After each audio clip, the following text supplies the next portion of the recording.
باقة الإنترنت الأرضي بتاعتك بتخلص بسرعة. طب لو قلت لك إن في 5 خطوات بس لو عملتهم الباقة ممكن تقعد معاك لآخر الشهر. ناس كتير بتشتكي إن الباقة بتاعتها ما بتكملش 10 أيام، وفي ناس بتشحن باقات إضافية كل شوية، ولكن الحقيقة إن المشكلة غالبًا بتكون في طريقة استخدامك للإنترنت.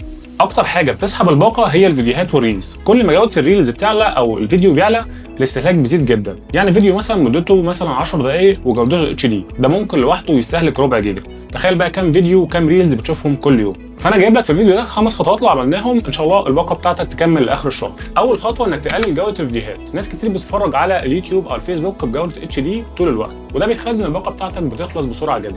لكن لو خليت الجودة بتاعتك 360 أو 480 هتوفر جزء كبير جدا من استهلاك الإنترنت بتاعك، ومش هتحس بفرق كبير قوي في المشاهدة. النقطة رقم 2، اقفل التشغيل التلقائي للفيديوهات، يعني فيسبوك وانستجرام بيشتغلوا الفيديوهات مثلا تلقائي أول ما تفتح التطبيق وتبدأ إن أنت تسكرول عليه، وده مع الوقت بيسحب جزء كبير من الباقة من غير ما تاخد بالك. النقطة رقم 3، نزل برنامج اسمه فينج، البرنامج ده بيوريك كل الأجهزة المتصلة بالراوتر عندك، ولو لقيت جهاز غريب أو حد واخد واي فاي تقدر تعمل له بلوك فورا وتحافظ على الباقة بتاعتك. رقم 4، فعل الماك فلتر، ودي من أهم الحاجات اللي تحمي الواي فاي عندك. الميزة دي بتخلي الراوتر إنه يسمح لأجهزة معينة إنها تستخدم الإنترنت بتاعك، حتى لو هو عارف الباسورد مش هيقدر يستخدم الإنترنت إلا لما يكون محطوط في الماك فلتر.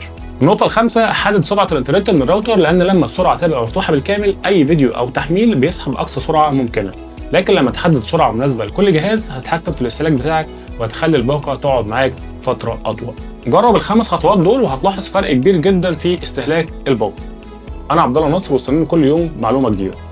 لايك وفولو عشان يوصلك كل جديد.